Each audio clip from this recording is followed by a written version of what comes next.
भारत पाकिस्तान तनाव पूरे क्षेत्र के लिए नहीं बल्कि दुनिया भर के लिए चिंता का विषय बना हुआ है।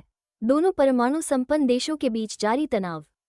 हाल ही में मंत्री जी विजय शाह द्वारा दिए गए बयान, जिसमें वो कहते हैं कि हमने उन्हीं की समाज की बहन द्वारा उनके देश में घुसकर उनकी ऐसी की तैसी कराई। ये मंत्री जी के शब्द थे जो कि बहुत ही आहत करते हैं हमारे पूरे देश को। ये अपमान है बहन सोफिया कुरैशी का। सोफिया कुरैशी जो कि कुरैशी जी जो हमारे देश के लिए ऑपरेशन सिंदूर में मुख्य भूमिका निभा रही हैं, वह अपनी 3 पीढ़ियों से देश की सुरक्षा के लिए देश की सेवा में है। उनको सिर्फ उनके समाज के आधार पर उनके लिए ऐसी टिप्पणी करना बहुत ही शर्मसार है। ये महिला का अपमान है, ये देश का अपमान है, ये हमारे लिए लड़ाई कर रही महिला शक्ति का अपमान है। और ऐसी मानसिकता जो अपने शब्दों से ऐसी मानसिकता को दर्शाते हैं, उन ऐसे इंसान का, ऐसी मानसिकता वाले लीडर का मैं चाहती हूँ कि इस्तीफ़ा लिया जाए। साथ ही मैंने ये घोषणा की है कि जो भी उनके मुंह पे कालिक पोतेगा, मैं उसे 51,000 की राशि प्रदान करूँगी। अपना परिचय दे दीजिए। यशस्वी अमित पटेल, वार्ड क्रमांक 20, इंदौर। नमस्कार, आदाब। मैं अख्तर अंसारी, आप देख रहे हैं खबर हिंद। आज बात होगी एक फौजी के सम्मान में। जिस तरीके से एक फौजी को अपमानित किया गया, एमपी सरकार के एक मंत्री, 8 बार के विधायक और कैबिनेट मिनिस्टर होकर उन्हें ऐसी बात कह दी। एक ऐसे फौजी के लिए जिसने अपनी जान लड़ा दी, दुश्मन देश में घुसकर उनको उस हद तक पहुंचा दिया जहां उसको पहुंचाना चाहिए।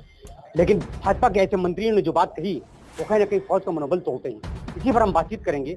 हमारे बीच मौजूद है इरशाद अहमद और फुट्टू, जो पश्चिम विधानसभा क्षेत्र के उपाध्यक्ष हैं। इनसे बातचीत करेंगे।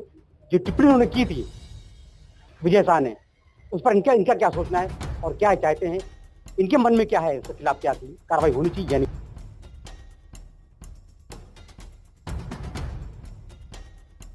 और क्या चाहते हैं, इनके मन में क्या है, उसके खिलाफ क्या कार्रवाई होनी चाहिए या नहीं, उसी से बातचीत होगी।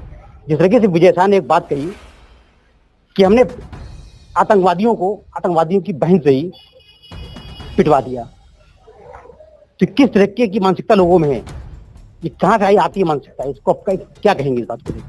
देखिए, सबसे बड़ा तो सवाल ये है कि जिस तरीके से शासन प्रशासन भारत में बीजेपी का चल रहा है, और एक सूफिया जो 110 किलोमीटर की रेंज के अंदर जाके उसने हमला करके वापस ली। हताशा भी उसकी इतनी नहीं थी कि वो मुसलमान थी, जिसपे वो मंत्री साहब ने जो टिप्पणी की है।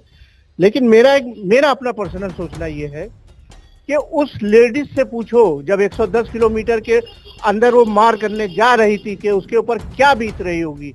अगर वो मुसलमान थी तो जाहिर सी बात है, उसने सबसे पहले जब मिसाइलों पे बटन पे हाथ रखा होगा तो उसने सबसे पहले क्या होगा, बिस्मिल्लाहिर्रहमानिर्रहीम, और फिर उसके बाद उसने मिशन के जो टारगेट किया होगा उसमें कहा होगा, या अल्लाह मेरी मदद करना। आप ये सोचिए कि उस लेडीज पे क्या बीत रही होगी। अगर आप किसी ड्राइवरी कर रहे होते हैं, साइकिल चला रहे होते हैं, आगे तो मौत दिख रही होती है, इसमें कितनी दहशत होती है। अगर उस लेडीज में इतनी दहशत थी, उसके बावजूद उसने टारगेट को हिट किया, और हिट करने के बाद कामयाब होकर वापस आई। फिर उसके बाद मेरे भारत की जो सरकार चल रही बीजेपी सरकार है, उस बीजेपी सरकार को ये बात को सोचना चाहिए, उस मंत्री को सोचना चाहिए था।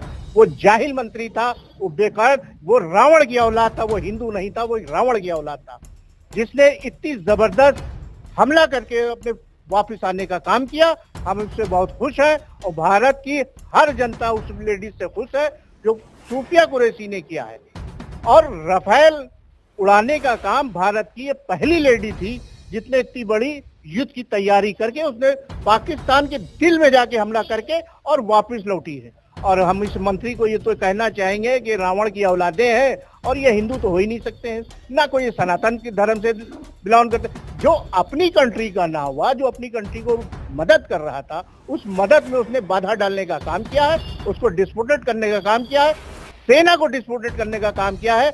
जो सेना में मेरे अधिकारी मुस्लिम भाई हैं, बहुत अच्छे मुस्लिम भाई हैं जो शो नहीं हुए, वो उनके दिल पे क्या बीती होगी।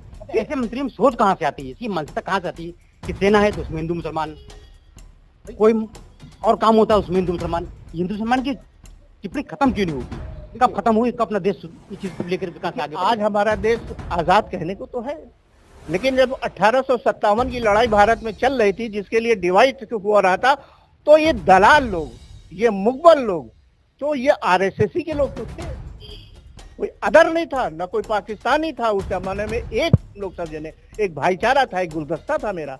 लेकिन इन रावण की औलादों ने इस देश को बर्बाद किया है, और चाहे वो पाकिस्तान हो, बांग्लादेश हो, जो नफरतें फैला रहे हैं पूरे कंट्रीजों में, जहां पे गुलदस्ते की तरीके हम लोग रहते हैं, उस गुलदस्ते को डिवाइड करने की ये लोग कोशिश कर रहे हैं। और हम तो ये भारत सरकार से डिमांड रखेंगे, अगर मेरी सेना पे कोई उंगली उठाता है तो सबसे पहले उसको अरेस्ट होना चाहिए और उसके ऊपर एनएसए लगाना चाहिए। और हम तो बहुत दुखी हैं जिस दिन से मैंने सुना है कि हम लोग पे कितना बड़ा दाग लग गया कि साहब वो बहन से पिटवाया। ये कितनी गंदी, इतनी नीच जाति का आदमी होगा, वो यादव नहीं होगा, वो किसी गंदी जाति का होगा यादव, जो बहुत ही खराब हुआ। और हमारे दिल को बहुत तकलीफ है, मेरे दिल में पीड़ा है, इसलिए मैं इस तरीके से बयानबाजी आपके सामने कर रहा हूँ।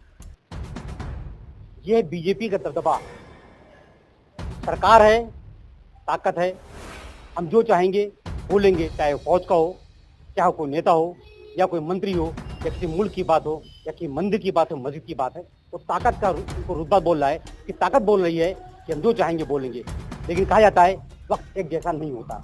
आज आप मंत्री हो सकता है कल आप मंत्री बनने के लायक भी ना रहो। इसे आपको सोच समझ के बोलना होगा। और खासकर मोदी सरकार का जो सपना था, उसको कहीं ना कहीं झूठा साबित करने की कोशिश की विजय शाह ने, तो बता दिया है कि हम सरकार को या मोदी को नहीं मानते, हम मानते हैं उन वक्तव्य को, हम मानते हैं हिंदू मुसलमान की बात को।